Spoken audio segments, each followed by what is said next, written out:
Muy buenos días para todos. Los saludamos desde Confama a través del programa y las conversaciones de gerencia social.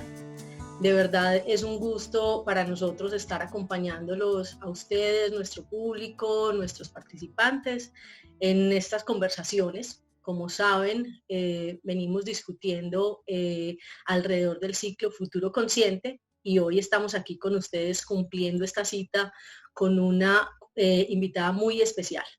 Antes de ingresar y de empezar nuestra conversación y de presentarles el tema de hoy a nuestra invitada, quiero darles algunos tips, digamos, logísticos de la convocatoria y de la plataforma sobre todo.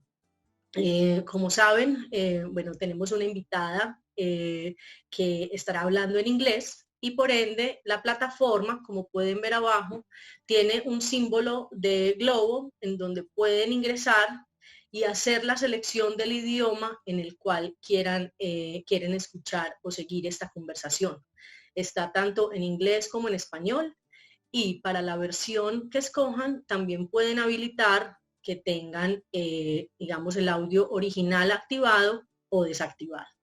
Esperamos que puedan entonces todos seguirnos en esta discusión de esta mañana y que funcione perfectamente la traducción que tenemos preparado para ustedes.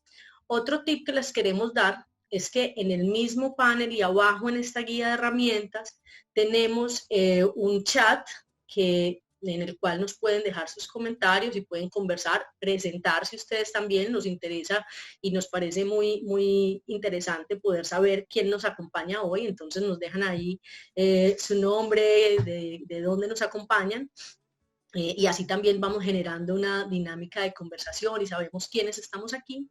Y también hay una serie de, un icono de preguntas y respuestas. Como esto es una conversación y nuestra invitada y nosotros queremos promover una discusión amplia con este tema que es de tanto interés para todos, pues los vamos a invitar para que a lo largo de la conversación nos vayan dejando sus preguntas y en la misma nosotros vamos a ir tratando de integrarlas a medida que vamos respondiendo. Entonces no tienen que esperar hasta el final para hacernos las preguntas, sino que siéntanse tranquilos de irnos dejando ahí sus comentarios para integrarlos en la conversación.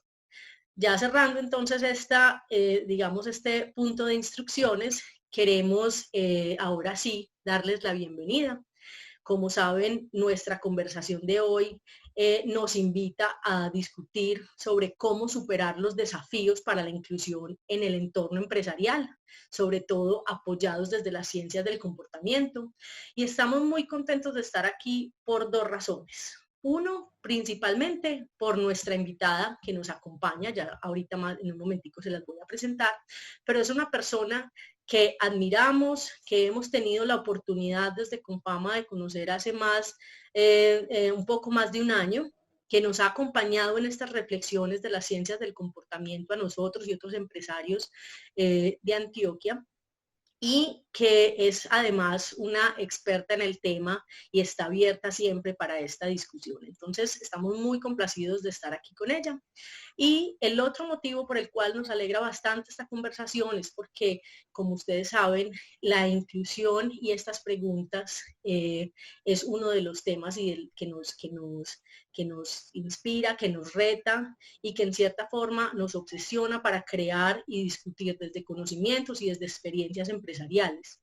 Sabemos que la inclusión es uno de los grandes retos que tenemos a nivel empresarial, a nivel de país, a nivel de nuestro territorio y por supuesto esto ha estado en la agenda de gerencia social, pero también en la agenda de Confama y muchas otras instituciones que están promoviendo este tipo de iniciativas en el país.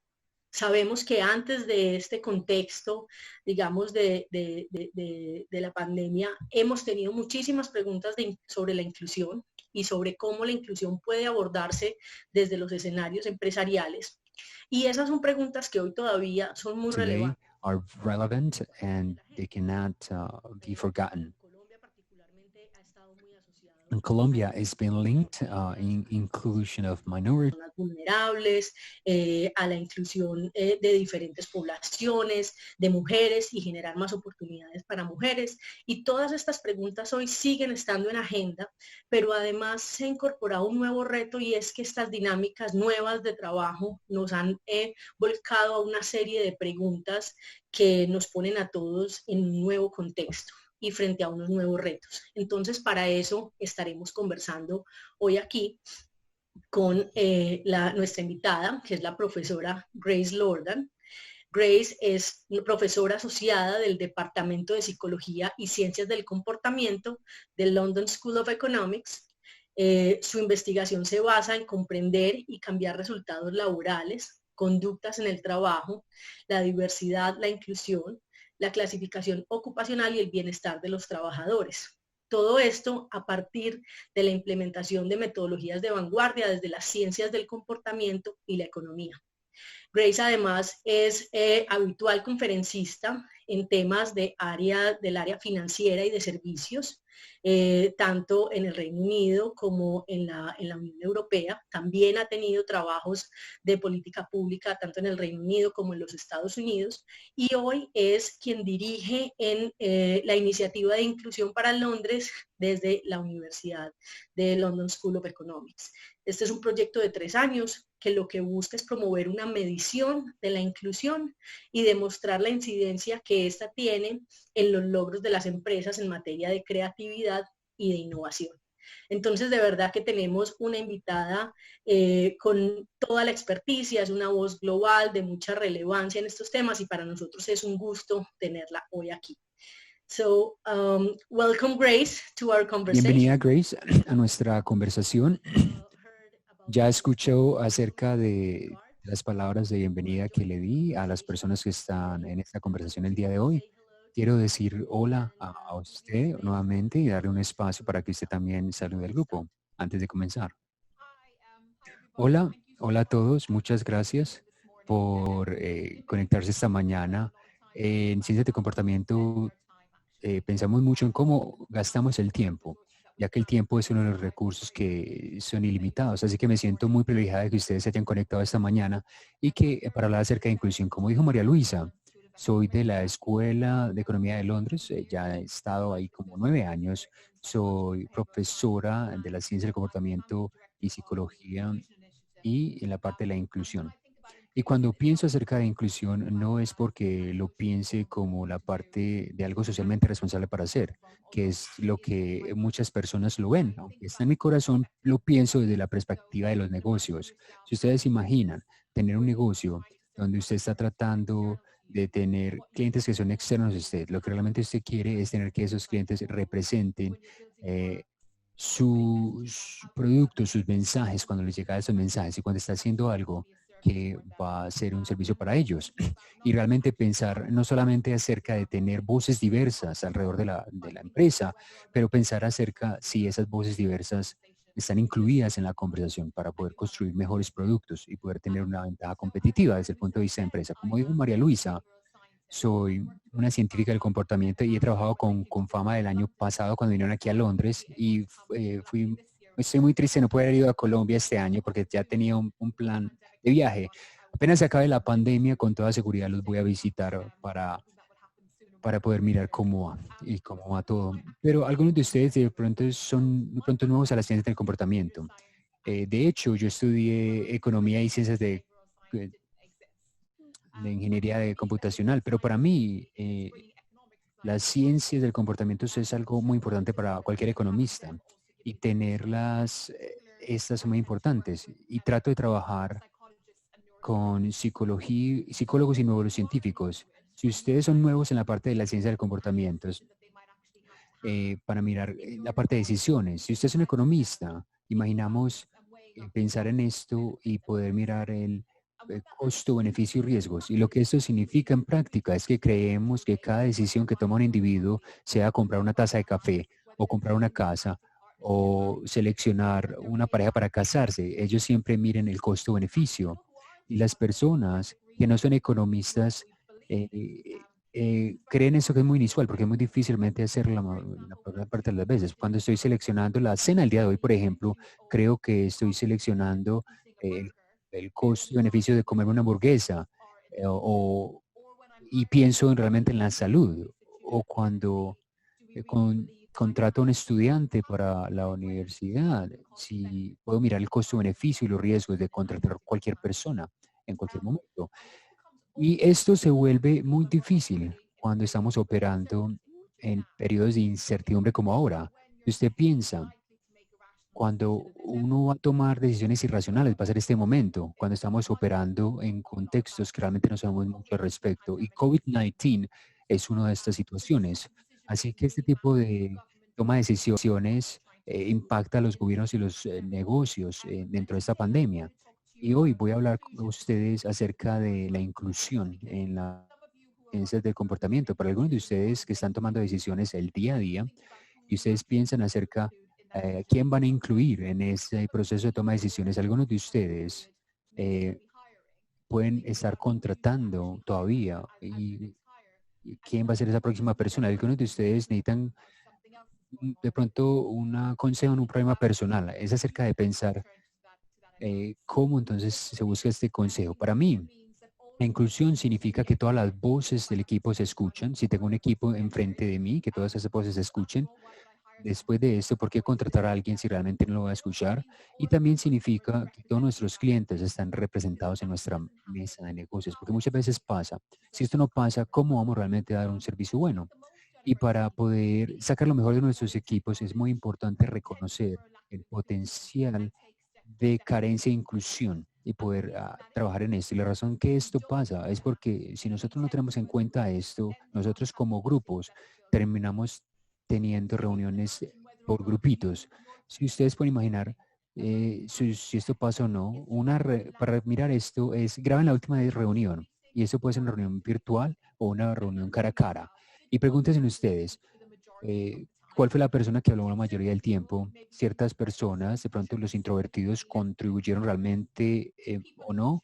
Las personas eh, fueron dejados por fuera en los correos o en el teléfono. Y si uno responde que sí, en esto es muy posiblemente que su reunión fue afectada por la parte de subgrupos y no inclusión. Y eso básicamente significa que las voces de todas las partes no fueron escuchadas.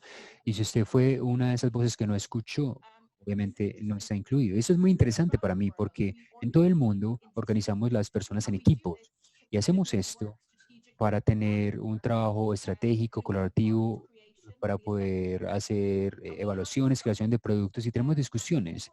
Y cuando tenemos estas discusiones, creemos que dos cabezas son mejor que uno y el resultado que tenemos al final es que mejor me siento solo y tomo la decisión. Pero es interesante que frecuentemente si nosotros ah, no necesitamos otra persona para por realmente que vaya en contravía de nuestros sesgos. Si yo digo que yo tengo un problema muy complejo y voy a encontrar 5 personas como yo exactamente a mí, eso no va a ser muy inusual realmente para lograrlo. Si yo le digo que yo voy a ir a resolver un problema y voy a buscar 5 personas que son muy diferentes a mí, pero no los voy a escuchar a ellos, básicamente también no hay inclusión en mi equipo y eso pasa mucho también en los negocios.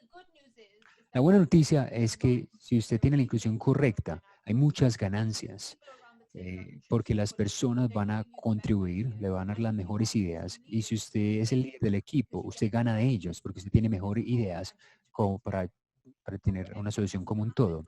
Para que esto pase, las personas tienen que participar libremente, ser escuchadas y ser motivadas por objetivos colectivos no individualistas. Tenemos que tener personas con diferentes perspectivas en la mesa y muchas veces se sugiere que esto no suceda. Esto es mi investigación y también es una investigación que está de acuerdo con la parte de las ciencias del comportamiento. Y esto implica que los resultados que obtenemos no son los mejores. Una carencia de inclusión daña la industria desde la parte de contratación hasta promoción del personal. Y la parte interesante acerca de esto es que actualmente las empresas están gastando dinero tratando de cambiar inclusión dentro de la organización. Están mirando toda la parte de sesgos inconscientes, están haciendo iniciativas. Y una de las partes más interesantes para mí de esto es que muchas empresas, inclusive antiguas, están mirando si está funcionando las intervenciones y está hablando si están así, si hacen sus trabajadores felices o no. Porque una fuerza laboral feliz no significa que está incluida. Estoy hablando si realmente eh, eh, si el equipo es más estratégico, más innovativo, está ayudando con pérdidas y ganancias. Es muy importante porque las empresas gastaban dinero, es un costo en tiempo, en inversión, con los empleados más costosos. Es una manera del entrenamiento que de pronto no funciona. Entonces hay que revisar que María Luisa, por ejemplo, está en un entrenamiento correcto, ¿no? En, Se abre en noviembre la iniciativa de inclusión en LC y la idea es evitar lo que llamamos la brecha de intención cuando se trata de inclusión y que las empresas piensen realmente cuál es la acción que quieren hacer para poder cambiar el sentido de la inclusión, para que tengan en cuenta que la inclusión es mejor para el negocio. Pero la segunda parte, que es la parte que se pierde, es cómo realmente ellos evalúan si esto fue efectivo o no, porque la forma más poderosa para nosotros tener la inclusión en nuestra agenda es mostrar que funciona, que beneficia a los clientes, que beneficia a la empresa y que beneficia obviamente las ganancias de la empresa. Es la única manera de que nosotros podemos realmente lograr una ganancia. Y tomamos este enfoque desde la ciencia del comportamiento para hacer intervenciones que ya están pasando y que ya se están gastando bastante dinero, concentrarnos en las intervenciones que funcionan y mirar por qué funcionan y reportar esto a los empleados y que haya obviamente un círculo continuo. Y podemos hablar más, como lo inicia, hablamos acerca de cuáles son estas actividades.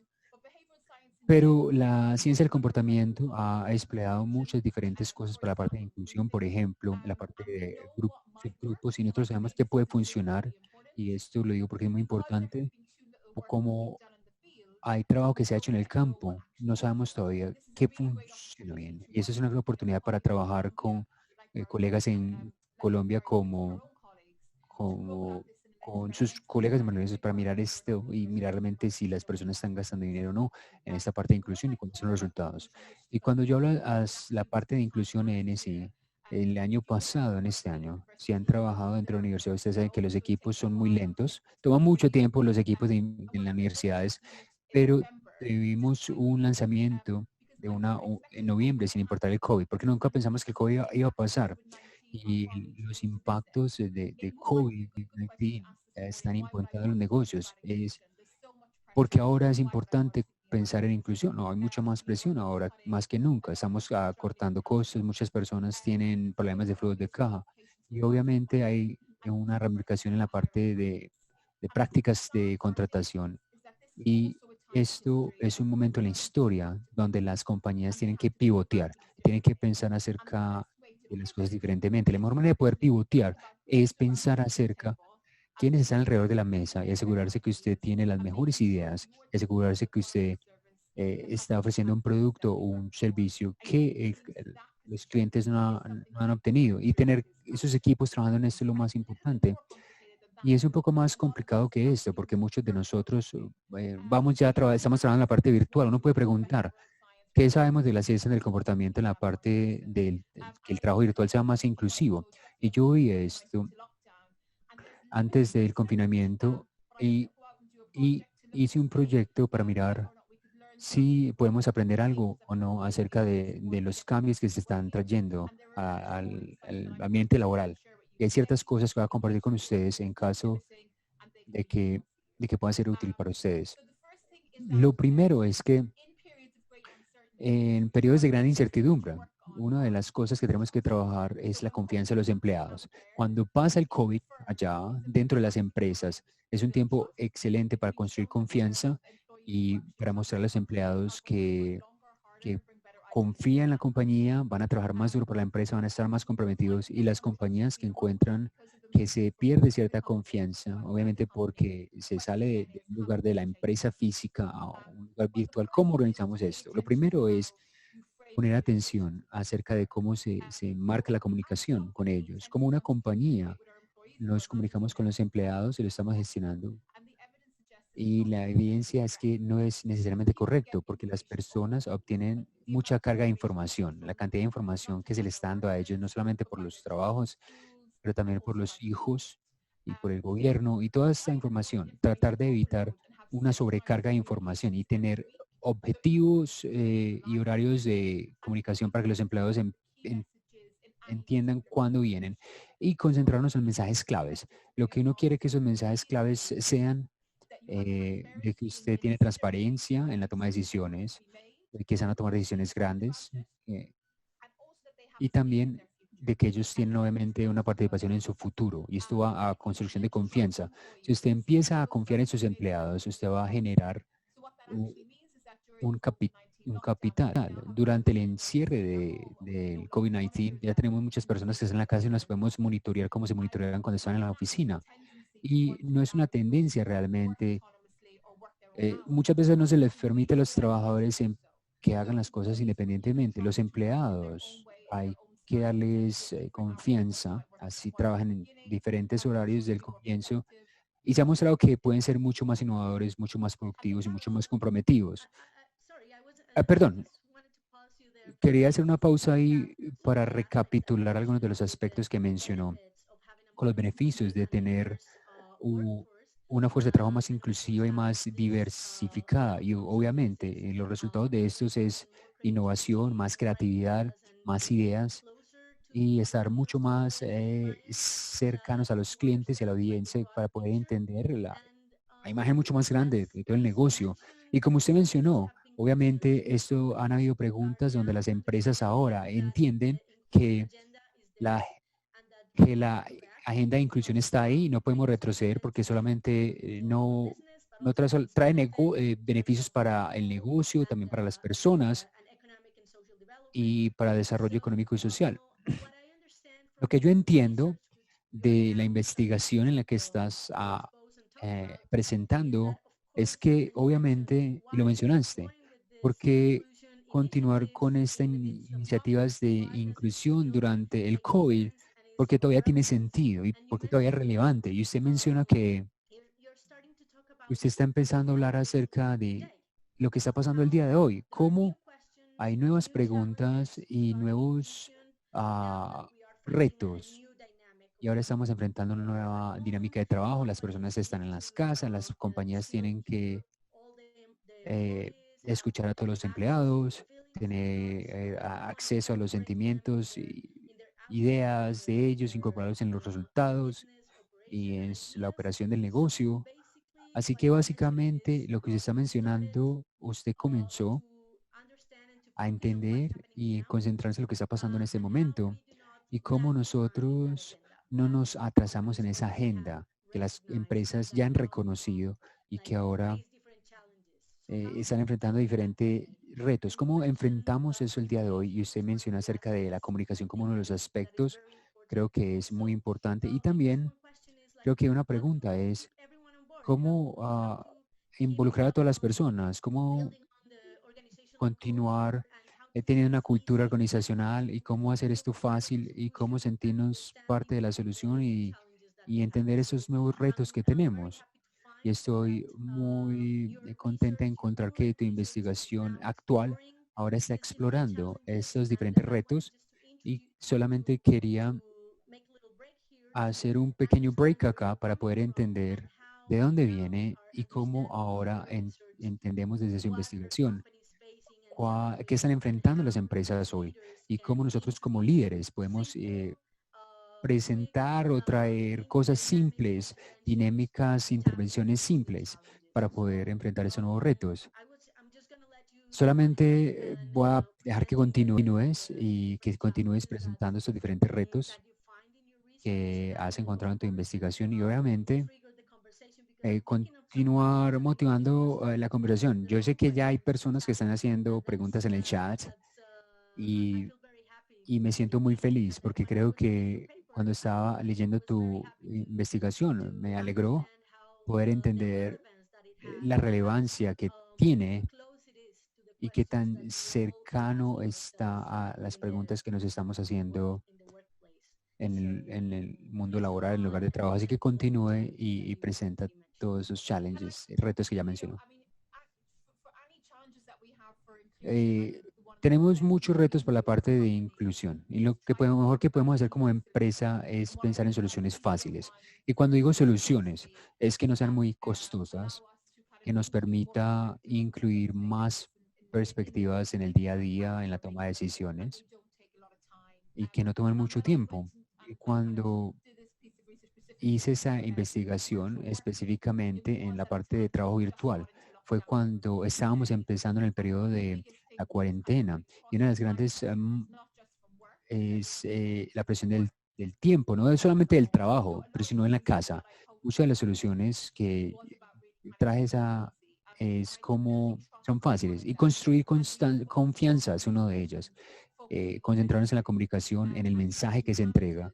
Y se mencionan retos. Uno de los retos más grandes que tenemos en el momento es que las personas están sobrecargadas con información. Hay mucha información que viene y hay que tener en cuenta esto en nuestras comunicaciones. Creo que el segundo reto que tienen las empresas en este momento es planeación de escenarios. Pensar acerca de escribir cómo van a reaccionar en diferentes situaciones. Es muy difícil porque obviamente no sabemos qué va a pasar en el futuro. No sabemos si va a haber otro encierre, otra cuarentena estricta. Y uno de los consejos que salió de la investigación que estamos es esta planeación de escenario. Es una muy buena idea abrir una planeación de escenarios para tantas personas como sea posible para poder identificar los riesgos que pueden venir y que piensen acerca de las probabilidades. Pero en la segunda etapa es muy necesario para el líder traer todas esas diferentes perspectivas de futuros escenarios y aislar los riesgos y cuáles son los que tenemos que concentrarnos y reconocer los otros. Cuando pensamos en un liderazgo inclusivo, no solamente es decir que la opinión de todas las personas se va a tener en cuenta todo el tiempo, pero estamos diciendo que hay un buen valor en escuchar las opiniones de todos y que todos sepa que se escucharon. Y como líder, los más hábiles son capaces de implementar esas opiniones en una planeación de escenario que es mucho más profundo que cuando no se tiene ese grado de inclusión. Y si usted puede colocar en la posición de un empleado que es escuchado, usted sabe que tiene una voz. Usted puede tener una mala idea en esta ocasión, pero usted sabe que la dio y que la idea se compartió y más en el futuro se puede tener una mejor futura.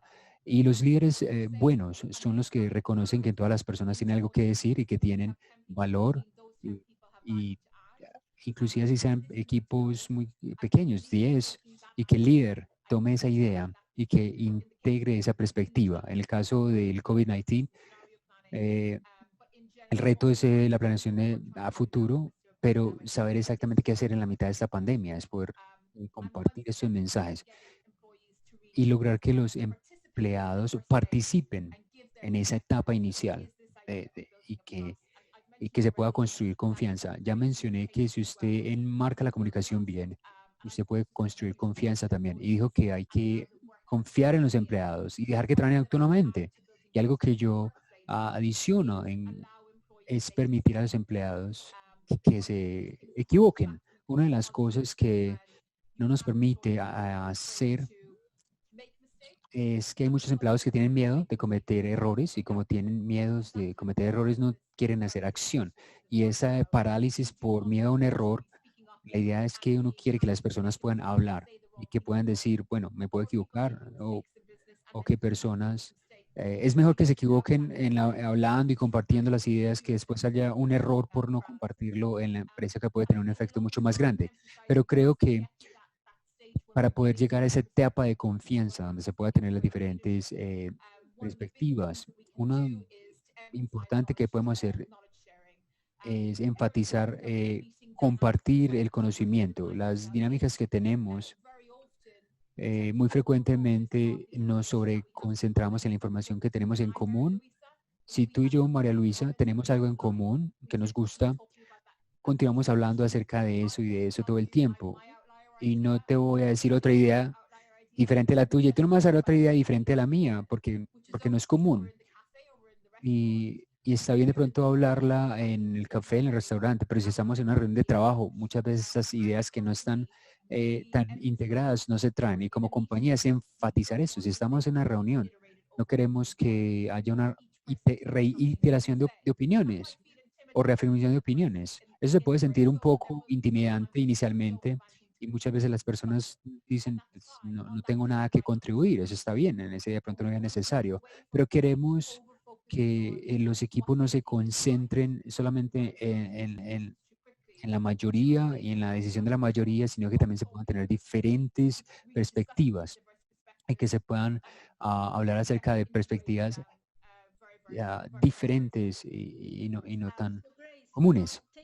Grace, teniendo en cuenta lo que mencionas y para mencionar algunos de los retos, dices comunicación y hablas acerca de sobrecarga de información, que es demasiado, yo sé, y los canales en que llega esta comunicación a nosotros. Uno tiene WhatsApp, tenemos correo electrónico, tenemos diferentes plataformas, tenemos Teams, tenemos otras plataformas de reuniones. Se vuelve un reto realmente ser mucho más asertivos en la comunicación y también creo que para no sentirse uno sobrecargado, pero cómo mezclamos y cómo, qué solución podemos implementar teniendo en cuenta que hay una sobrecarga de información, pero también el tipo de información que uno tiene que compartir es probablemente no está ahí porque de pronto las personas no están disponibles a discutir nuevas ideas y ahora por el COVID necesitamos más ideas, más voces, necesitamos tener en cuenta las diferentes iniciativas que las personas pueden entender, el entendimiento del mercado, el entendimiento de las necesidades de nuestras diferentes partes involucradas. Todas estas es muy importante para la discusión.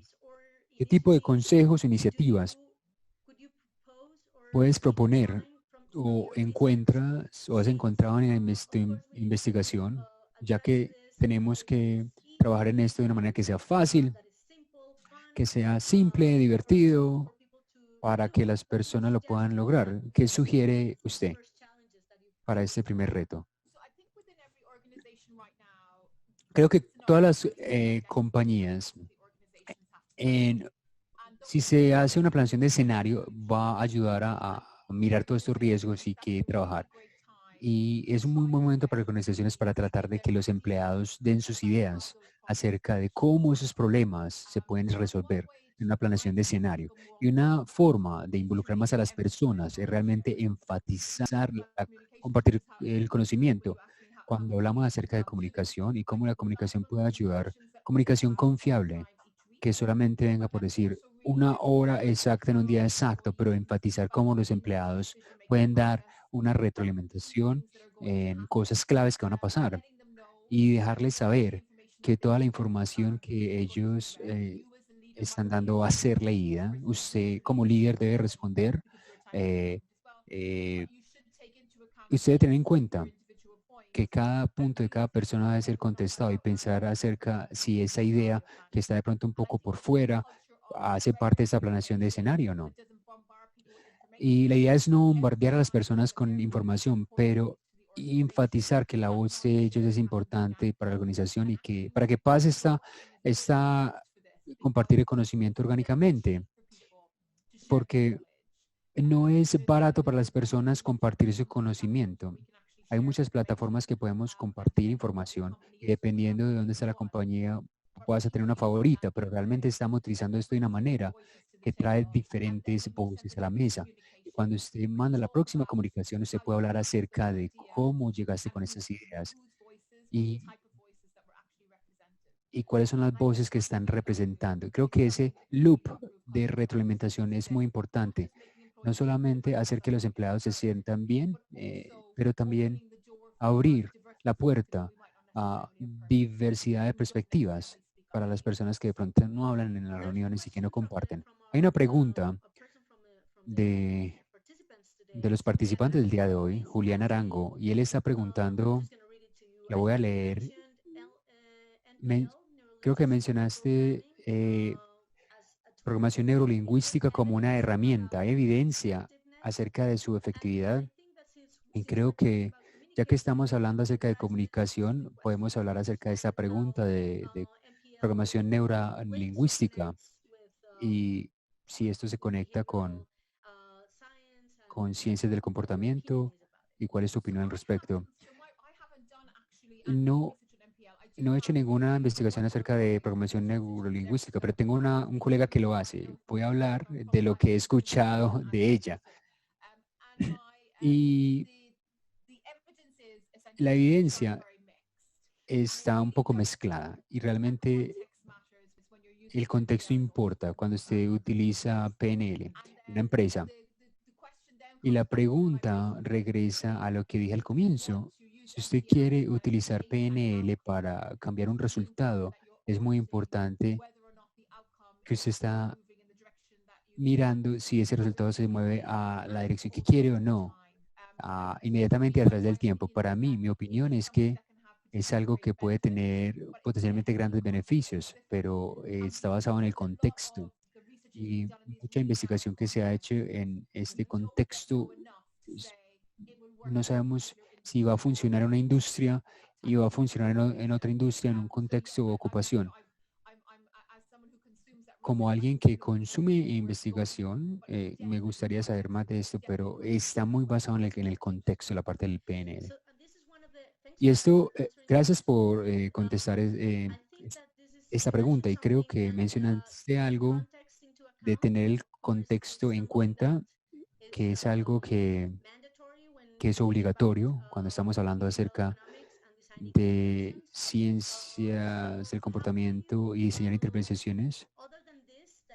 Fuera de esto, que tener el contexto en cuenta, que las personas y los líderes y las organizaciones tienen que hacer para poder realmente tomar esto como una acción. Nosotros reconocemos que es importante, reconocemos que es efectivo. Usted mencionó algo acerca de los datos y evaluación, pero ¿cuáles son los elementos claves que no pueden ser dejados por fuera cuando uno está buscando y interve- cuando quiere hacer intervenciones de la ciencia del comportamiento? Creo que lo que la ciencia del comportamiento en este momento sabemos mucho acerca del tipo de intervenciones que puede funcionar, pero no sabemos todavía suficiente acerca del contexto en el cual van a trabajar. Es porque no se hace mucho trabajo en el campo. Creo que desde la perspectiva de alguien que está trabajando en una compañía, ellos no necesariamente tienen que preocupar mucho acerca, eh, pero hay que pensar es cuáles son las intervenciones que funcionan en mi contexto, con mis empleados y con mis líderes del negocio. Y creo que cómo puede manejar esto de la ciencia del comportamiento es tener un menú de cosas potenciales que se puede hacer para poder cambiar un resultado basado en la literatura. Y lo que yo trato de hacer cuando se trabaja con personas es, yo no digo, esto es lo que va a funcionar porque yo soy la experta. Reconozco las personas que están en la empresa, que conoce los empleados, que conocen el contacto. Así que yo vengo con una lista, 20 intervenciones y miramos a ver si funcionan o no y se encajan con el negocio. El líder dice, esta es la que me gusta esta intervención, porque yo no sé realmente si va a funcionar el contexto. Para mí ese es el mejor punto de inicio. Nuevamente, el líder se puede equivocar, puede de pronto escoger la que no es, pero él va a saber eso si lo hace en este diseño experimental y entender si esto va a funcionar desde el contexto o no. Pero de mi experiencia, cuando uno trabaja con personas que están en organizaciones de esa manera, sus corazonadas, sus ideas son muy, muy buenas para empezar, porque ellos notan cosas que no tienen datos para respaldar, sino que es más del conocimiento que ellos tienen desde una parte orgánica. Así que pienso, desde la ciencia del comportamiento, lo mejor que podemos hacer para las organizaciones es tener estos marcos que de pronto podrían funcionar. Y lo que pueden hacer las empresas es tomar el enfoque experimental para desplegarlos y mirar si tienen función, si operan bien o no. Y si pensamos en esta comparación aparte de la genética, por ejemplo, para muchas de las cosas que pasan, nosotros sabemos cuál es el porcentaje es genético y cuál es genético. Hay algo, rango, por ejemplo, dicen que la felicidad es 40-60% dependiendo de la genética, pero quién sabe.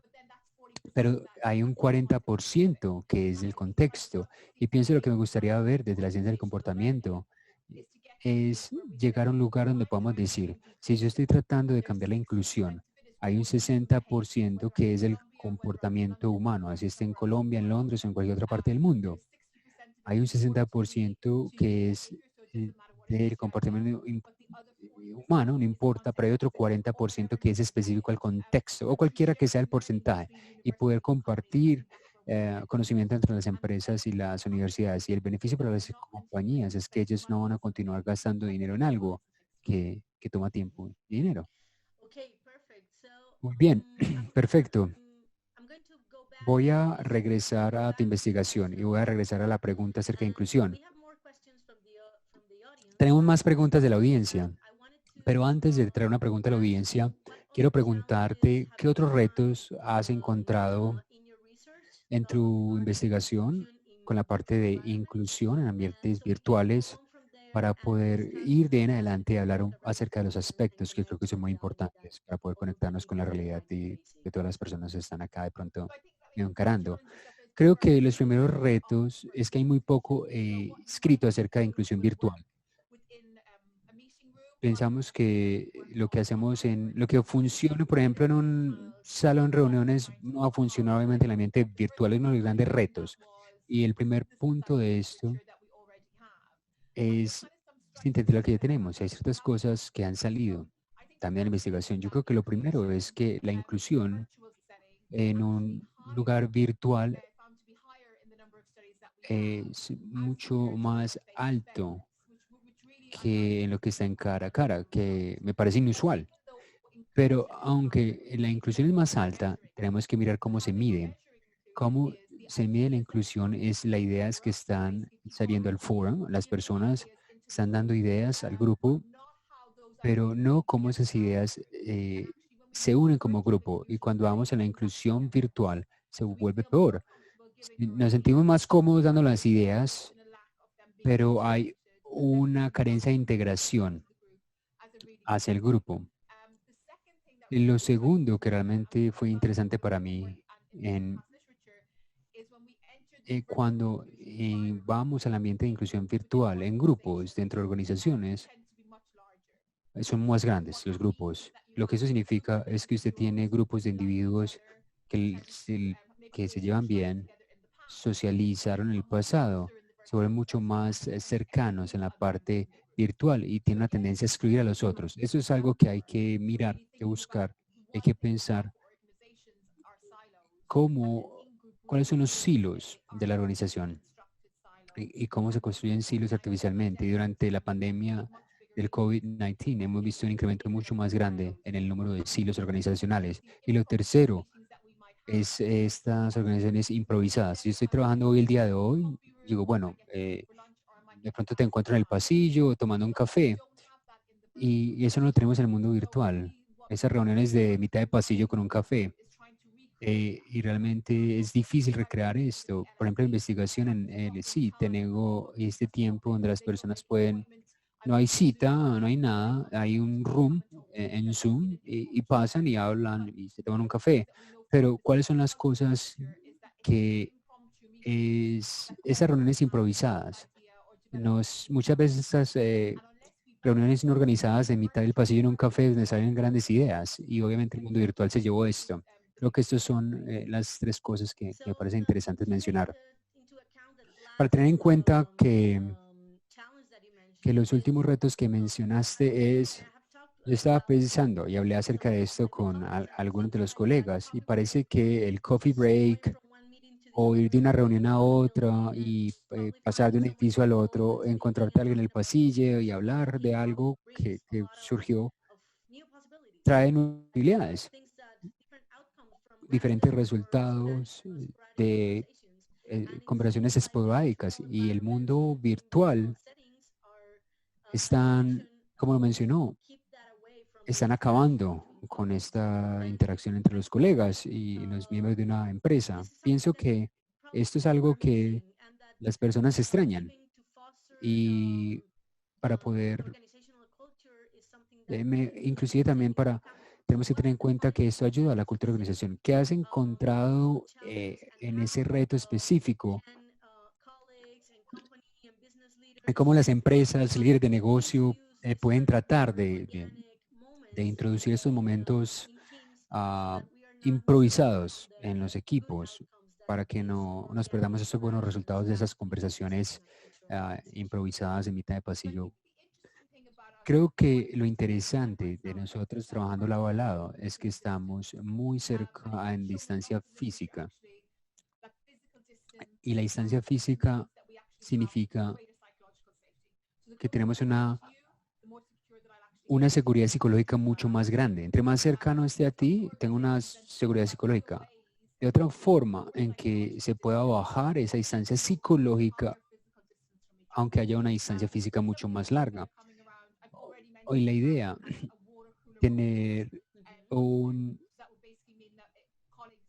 que los colegas tengan este momento donde ellos vayan de pronto a almorzar, no obviamente a tener una reunión virtual de trabajo, sino a almorzar o a tomar un café. Y lo otro es concentrarnos en humanizar nuestras interacciones.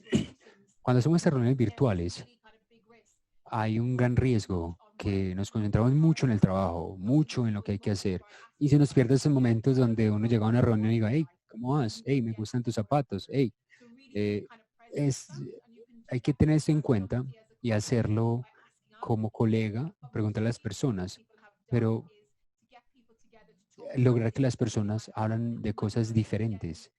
¿Qué hiciste en el fin de semana? Una fotografía o qué van a hacer o que hablen de qué van a hacer después del COVID.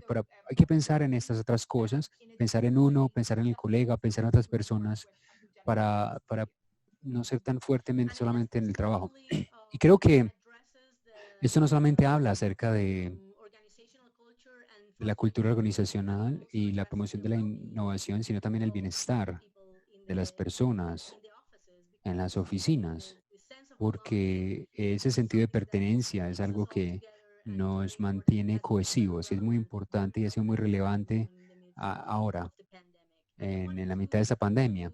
Y quiero hacer una pregunta con esa idea, una pregunta a la audiencia que habla acerca, y voy a citar, creo que todos reconocemos que dejar que las personas cometan errores genera una mejor cultura en la organización. Esto ha sido estudiado ah, profundamente por Amy Edison en la parte de seguridad psicológica. Sin embargo, es difícil realmente tener una línea en qué permitir y qué no permitir. ¿Hay alguna dirección en cómo permitir que las culturas cometan errores sin ser demasiado permisivas y que esto pueda traer de pronto un daño a la organización? Esa es una muy buena pregunta. Cada vez me la hacen, especialmente en las organizaciones que tienen reguladores donde un error puede llevar, por ejemplo, a que se cumpla una ley. Y un buen punto de inicio de esto es pensar acerca de permitir que los errores pasen en conversaciones, en etapas de lluvia de ideas. Si usted piensa, por ejemplo, en la planeación de escenarios o crear un producto para el cliente, ahí es donde uno quiere que las personas puedan equivocarse gigantescamente, pero es una lluvia de ideas. Y cuando se trata de desarrollar esto, se refina, pero creo que las compañías que hacen lo mejor en la parte de los errores es, es en esa etapa colaborativa donde se está trabajando en algo nuevo, están resolviendo un problema y están tratando de llegar al otro lado.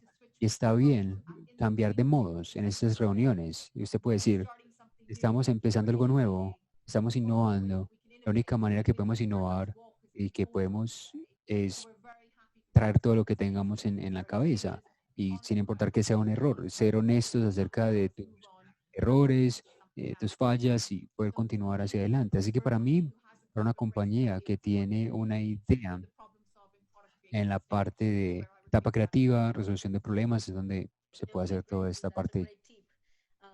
Un excelente consejo también. Tenemos tres preguntas más de la audiencia. Tenemos 10, 15 minutos que nos falta.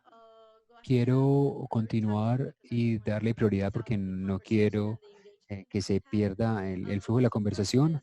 La primera es, la primera pregunta es, microeconomía nos dice que los individuos maximizan sus resultados o sus beneficios. ¿Qué conflicto trae esto en un contexto social? Es una muy buena pregunta. Si miramos la perspectiva económica, realmente imaginamos que todos los individuos quieren maximizar sus ganancias. Ellos piensan acerca del costo-beneficio que van a tener para ellos y también miren el riesgo para tomar una decisión.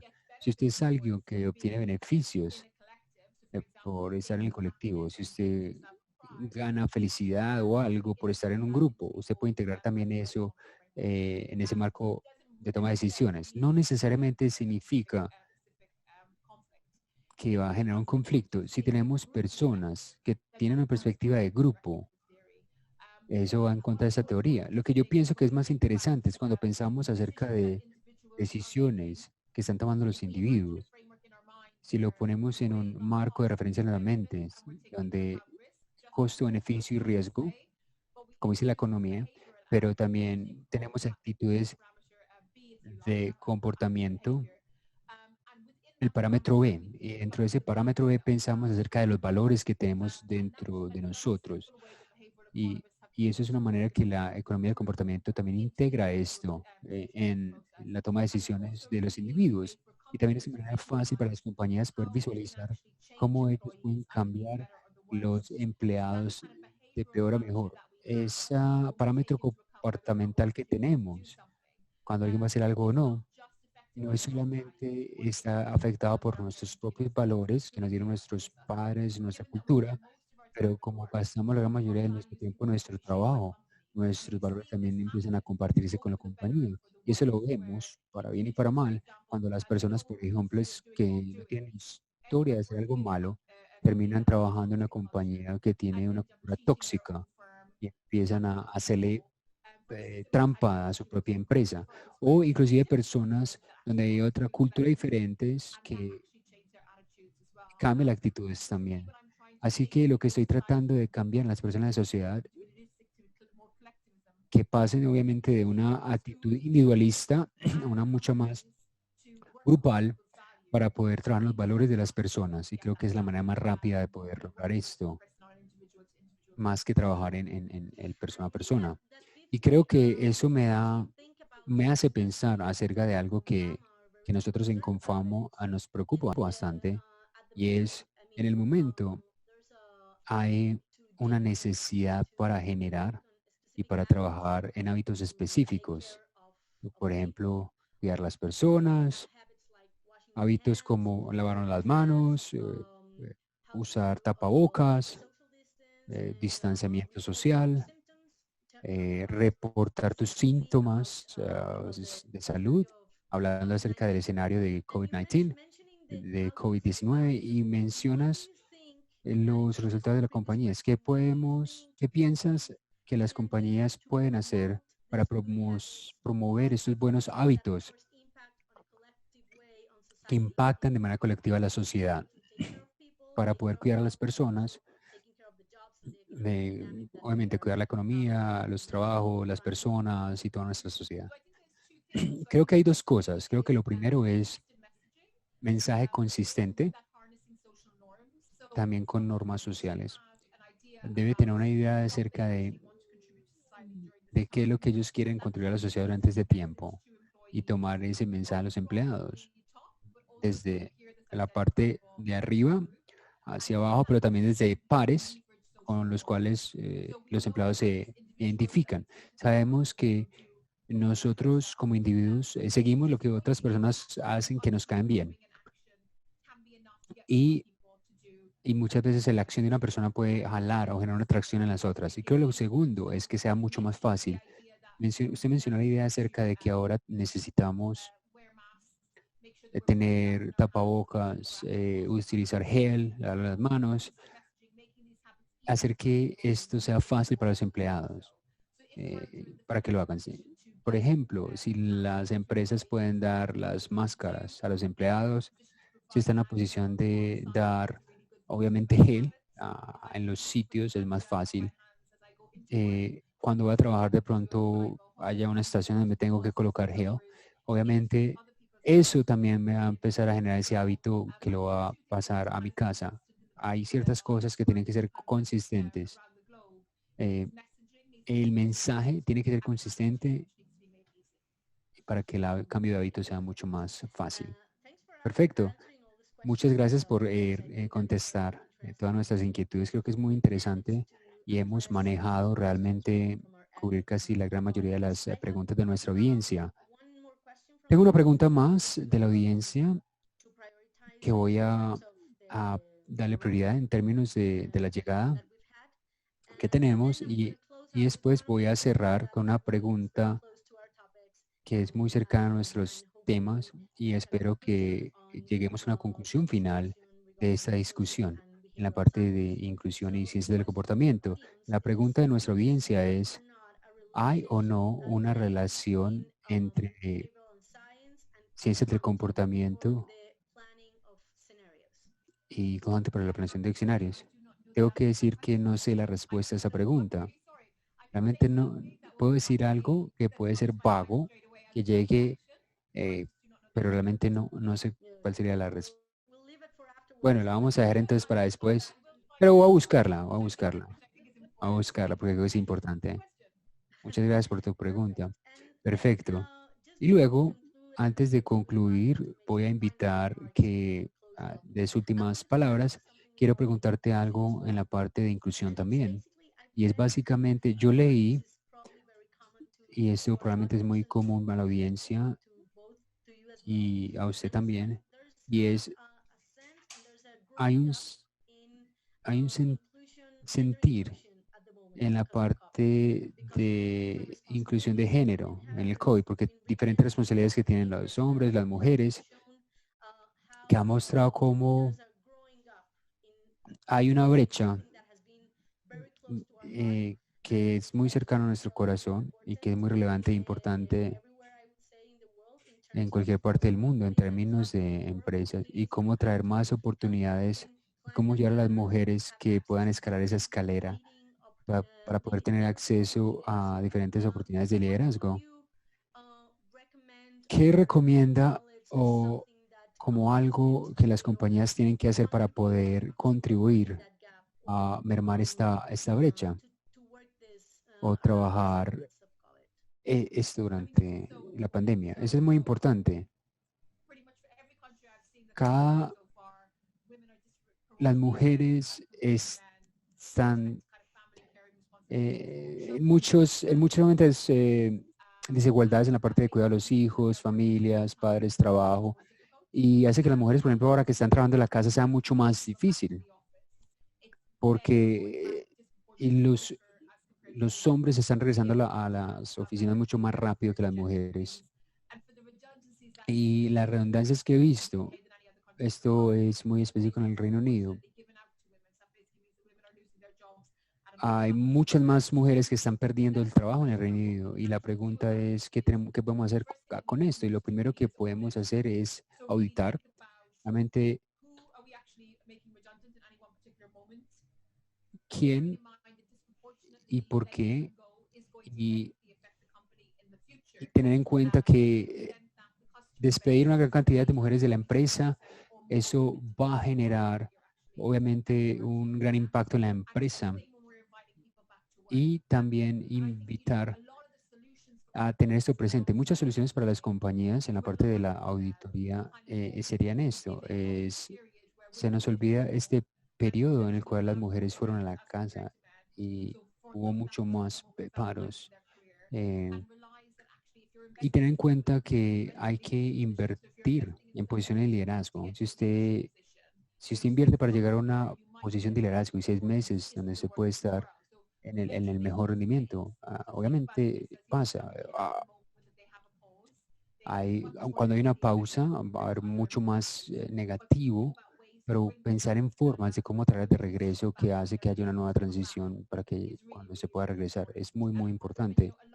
Y muchas de las otras cosas que he visto, y por eso es que me gusta la parte de auditoría y la parte de transición, es que realmente no cuesta mucho para las empresas, porque muchas empresas ahora tienen problemas obviamente de flujo de caja. Y las otras soluciones que yo he visto, eh, ayudar a que sea mucho más fácil para reducir horas, ser un poco más flexibles, Esto cuesta dinero, sí, obviamente, pero son cosas que van a traer un impacto a la empresa, a las personas que quieren realmente asegurarse de que haya esta paridad de género, no dejar que las mujeres se vayan, obviamente, por las diferentes situaciones y poder tener un ambiente propicio para todos. Esas son recomendaciones bastante relevantes. Muchas gracias por esto. Antes de que cerremos y terminemos esta conversación esta mañana, solamente quiero preguntarte una recomendación. ¿Dónde comenzar y dónde no ir? ¿Qué tienen que evitar las compañías en términos de inclusión y qué sería una muy buena recomendación de un punto de inicio para la empresa? Y con eso creo que podemos cerrar nuestra sesión el día de hoy. Yo pienso que en este momento, que estamos a la mitad de la pandemia, hacer intervenciones que no, que no vayan que no sean muy costosas y que no tienen mucho tiempo. Y hay que auditar obviamente los resultados. En eso yo consideraría que entrenamiento en una manera que usted pueda cambiar las acciones de reflejo, solamente al hacer en exposición. Y les consejo que piensen acerca de la arquitectura que tienen en este momento en sus empresas. Lo que eso significa es, si a usted le importa la inclusión, asegurarse que las comunicaciones sean inclusivas, asegurarse que las fotografías representen su empresa, asegurarse que su proceso de contratación en el lenguaje es inclusivo. Entonces son pequeñas cosas que las empresas pueden hacer con los retos que tenemos. Dentro de la empresa no hay que en este momento conseguir consultores costosos y meterlos a más carga laboral en este momento tan complejo. Grace, muchas gracias nuevamente por compartir con nosotros esta hora con nosotros. El tiempo voló. Siento que estamos ya apenas como empezando a discutir. Estoy muy feliz de que su investigación ha sido publicado. Vamos a compartir su investigación con todas las personas que asistieron, porque yo creo que hay puntos claves e importantes que pueden adicionar a esta conversación. Estamos muy felices de poder tener esta discusión en nuestro ciclo de conferencias de un futuro consciente. Creo que es una de las preguntas más relevantes. Y nosotros desde Confama entendemos que las ciencias del comportamiento y las intervenciones van bien y con una mentalidad de experimentación podemos mejorar mucho y mejorar muchos retos que tienen las empresas. Estamos ahí para promover esta discusión y estamos acá para promover diferentes iniciativas con las empresas también que puedan ayudarnos a enfrentar estos retos del sector privado y social en el momento. Muchas gracias por su tiempo, por su conocimiento, por compartir con nosotros esta mañana. Esto va a ser muy relevante para continuar con estas conversaciones que tenemos. Y quiero decir, aunque no hablo español, traduje cierta parte de mi trabajo en español. Mi Twitter es @Grace_Piso, pero también me gustaría ir a Colombia. Así que hablen con María Luisa y ella les va a decir cuándo yo voy a ir a Colombia. Claro que sí, nosotros queremos que venga. Yo también. Vamos a seguir la conversación con todos ustedes para seguir promoviendo la inclusión y las ciencias del comportamiento y como uno de los elementos y una de las combinaciones claves para avanzar en este reto.